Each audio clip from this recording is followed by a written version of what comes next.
Hello guys, welcome to the movie recap review. Happy watching. Давай, просыпайся. Что пьешь? Что делаешь? Что же это делаете, а? Немедленно прекратите. А это что за птица?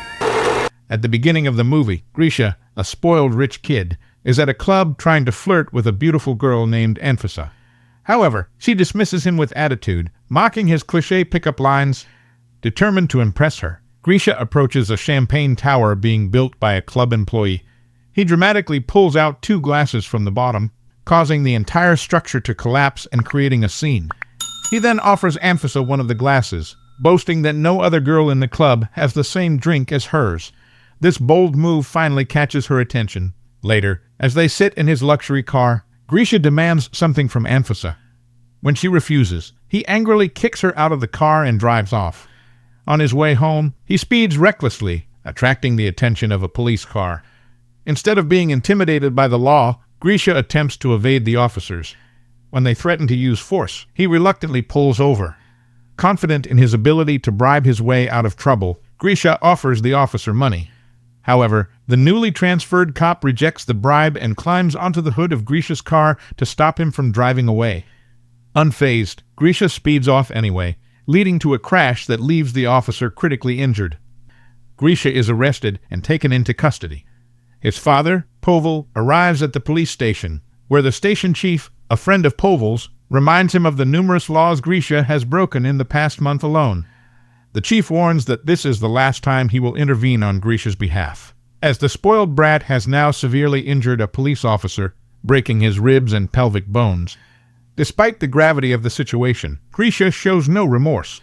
Povel begins to realize that his son's reckless behavior will only worsen, as Grisha believes his wealthy father will always bail him out. After bailing Grisha out, Povel orders him to get his life together and threatens to cut off his credit cards. However, Grisha is unfazed by his father's threats and even mocks him for being obsessed with money. Before leaving, he advises Povel to focus on his business competitors, warning that they might soon take over. Frustrated by his son's rudeness and recklessness, Povel starts searching for a way to change Grisha's behavior. He consults his TV producer friend, Anastasia, who suggests he meet her former business client, Lev Arnoldovich, an eccentric psychologist. Anastasia explains that although Arnoldovich's methods may seem cruel and shocking, they are almost always effective. Skeptical but desperate, Povel decides to give it a try. Shortly after, when Povel and Grisha visit the psychologist's eerie workspace, Povel is shocked to walk in and find Arnoldovich hanging from a rope. To his surprise, it turns out to be an illusion. Arnoldovich, who primarily builds elaborate sets for TV and film, uses his talents to create realistic, yet false scenarios to help his clients. He explains that he's currently working on a project where a client wants to fake his own hanging to test his wife's loyalty. Anna then explains Povel's problem to Arnoldovich, but before the psychologist can propose a solution, Povel begins to doubt the eccentric man's methods. Fortunately, Anna persuades him to at least listen to the plan. The scene then shifts to Grisha leaving a club, only to see his car being towed. He chases after the tow truck, cursing at the driver, but in the chaos, he stumbles upon what seems to be an accident and loses consciousness. Grisha later wakes up in a stable, confronted by a man named Artyom, who is dressed in primitive clothing and orders him to take a horse to the Lord. Grisha, now dressed in similar attire, is confused and tries to make sense of the situation. Soon, another man named Abdi arrives, drags Grisha outside, and beats him for not saddling the horse as instructed. When the Lord himself appears and asks why the horse isn't ready, Grisha, thinking it's a joke, responds rudely and is severely whipped. Despite this, the Lord gives him another chance, but Grisha arrogantly threatens them with his father's influence and tries to escape, still believing it's all a prank. However, the harsh reality and convincing behavior of the people around him soon make Grisha realize that he's a disenfranchised serf in a small village in the Russian Empire. The year is 1860, just 6 months before the abolition of serfdom. Serfs, the poorest of the peasant class, are essentially slaves owned by lords, working tirelessly to grow crops on the land. Grisha is eventually caught by the lord's men and dragged away to be hanged for attempting to escape. Even in this dire situation, he arrogantly demands a lawyer until he sees another peasant hanging lifelessly from a rope. Terrified, his arrogance vanishes, and he begs for mercy, utterly unprepared for the harsh reality he's now facing. Grisha is on the verge of being hanged when Aglaia, the Lord's daughter, intervenes. Aglaia, known for her kindness and sensitivity, orders Abdi, the Lord's right-hand man, and her brother Alexei to halt the execution. However, they refuse to comply. The commotion soon draws the attention of the Lord himself. Since it's Aglaia's birthday, she pleads with her father to spare Grisha's life as a birthday gift. The Lord, who adores his daughter, reluctantly agrees, granting her wish despite the discontent of those around them. Meanwhile, Grisha, still in shock from the ordeal, is unable to muster the words to thank Aglaia for saving his life. Above, a vulture that had been eagerly circling in anticipation of Grisha's death flies away disappointedly toward a distant wind turbine. Unexpectedly, it's revealed that the vulture is actually a drone, and the entire 19th century village is an elaborate set created by Anna and the psychologist, Arnoldovich, funded by Povel. The accident that Grisha experienced was orchestrated by his father as part of an intricate plan to transform Grisha's worldview and character. The team monitors Grisha's every move from their mission control center hidden within the faux wind turbine. Although the village is not a perfect recreation of 1860s Russia, Grisha's ignorance of basic Russian history prevents him from noticing the numerous anachronisms. When the actors aren't performing, they retreat to the mission control center to rest. Struggling to make sense of his situation, Grisha initially denies the possibility of having traveled back in time, but gradually comes to terms with his new role as a serf. Over the next few days, he is forced to work tirelessly in the stables with minimal sleep and rest, surviving on barely edible vegetarian food and defecating in the open. One day, Grisha encounters Aglaia crying alone. He offers her comfort, and they begin to talk. Aglaia confides that her father is pressuring her to marry an older, wealthy landowner. However, Grisha, lacking empathy, suggests that marrying someone richer than her father would be beneficial, as she would inherit his wealth after his death. This response disappoints the Arnoldovich, who had hoped for Grisha to start an affair with Aglaia, leading to a serf eloping with a lady and a complete reassessment of his life values. Frustrated with the inedible food, Grisha one day steals one of the Lord's chickens. With Artyom's help, he finds a saucepan to make chicken soup and uses the feathers to create a comfortable pillow.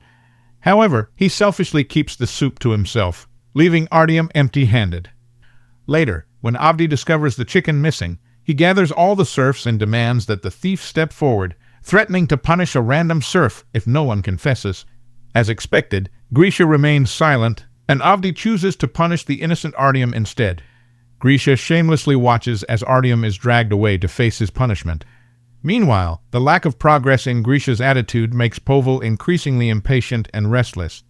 His frustration deepens when he learns that Arnoldovich is not Anna's former client, but her former husband. This revelation shocks Povel, as he had started to develop feelings for Anna. He confronts her, but she coldly reminds him that she's not obligated to share personal details, as they are merely friends with benefits. Later, Artyom confronts Grisha, demanding to know why he didn't confess to stealing the chicken and allowed him to take the blame. Grisha, showing no remorse, callously responds that he doesn't care and that it was Avdi's decision to punish Artyom. As they talk, Grisha notices a village girl, Lisa, dismounting a horse. In doing so, she accidentally exposes her modern Victoria's Secret underwear. Grisha initially cracks a joke, but then realizes the absurdity of seeing modern underwear in an 18th century village. Sensing something is off, he tackles Lisa to the ground and attempts to look up her skirt to confirm his suspicions. Artyom quickly pulls him away, but not before Grisha manages to peek and notices that Lisa is now not wearing any underwear. It's revealed that Lisa cleverly removed her red panties just before Grisha could confirm what he saw. Following the incident, back in the control room, Povel decides he's had enough and plans to shut down the project, frustrated by the lack of progress in his son's behavior.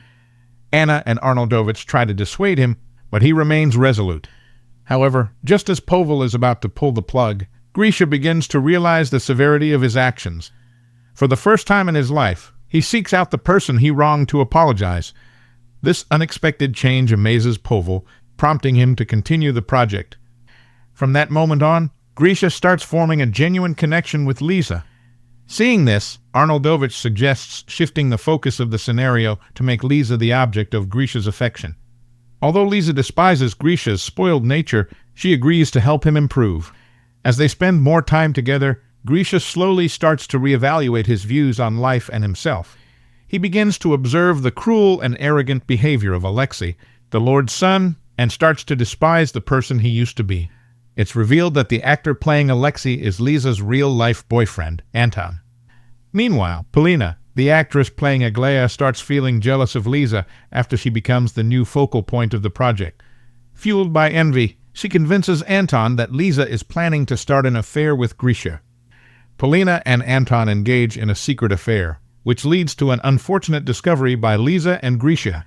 Lisa is devastated by her boyfriend's betrayal, while Grisha misinterprets the situation, believing that Aglaia and Alexei are involved in an incestuous relationship. That night, hoping to lift Lisa's spirits, Grisha decorates the stable with candlelight and prepares a lovely dinner. The gesture delights Lisa, and after dinner, they head outdoors and fall asleep under the stars. While stargazing, Grisha opens up about his feelings for her, and to his surprise, they share a kiss. Meanwhile, a furious Arnoldovich fires both Polina and Anton from the project. Seeking revenge, Polina reveals the entire scheme to the public, claiming that a man is being tortured. The police begin to investigate with Polina's help, putting the project in jeopardy. In response, Arnoldovich and the writers scramble to devise an emergency plan to force a final change in Grisha's attitude. They concoct a scenario where the Golden Horde, a Mongol empire that actually declined in the 1500s, invades 19th century Russia. Grisha, oblivious to the historical inconsistency, doesn't notice the anachronism. When the Mongols arrive and kidnap Lisa, Grisha initially reverts to his old, cowardly self and flees. However, as he runs, he realizes that he has spent his life avoiding problems and abandoning those he cares about. Determined to change, Grisha returns to confront the invaders, fights them off, and rescues Lisa. They escape on horseback just as the police arrive to raid the set. Fortunately, since Grisha has already left and everyone else is an actor, the authorities assume they've stumbled upon a historical film set and leave without further investigation. Grisha continues riding until he reaches a gas station, where he's stunned to find himself back in the modern world. Before he can process what's happening, a set member shoots him with a tranquilizer, knocking him out. When he wakes up, he's told that he had been in a coma for 3 months and that everything he experienced was just a hallucination. Despite retaining the lessons he learned, Grisha falls into depression upon realizing that Lisa was never real. One day, Grisha encounters Polina and Anton at a club. Moved by his misery, they reveal the truth about the project. Elated, Grisha immediately sets out to find Lisa. He eventually discovers her at a stable, and they share a heartfelt reunion. Meanwhile, Povel expresses his feelings for Anna, leading to their marriage. The movie concludes with another spoiled oligarch's son being brought to the village, tricked into believing he has been transported to feudal Russia, this time with Grisha watching on as part of the project's team. And that's the end of the story. I hope you liked it. Comment down below what movies do you like us to recap next. Thank you for watching. Don't forget to like and subscribe. Until next time.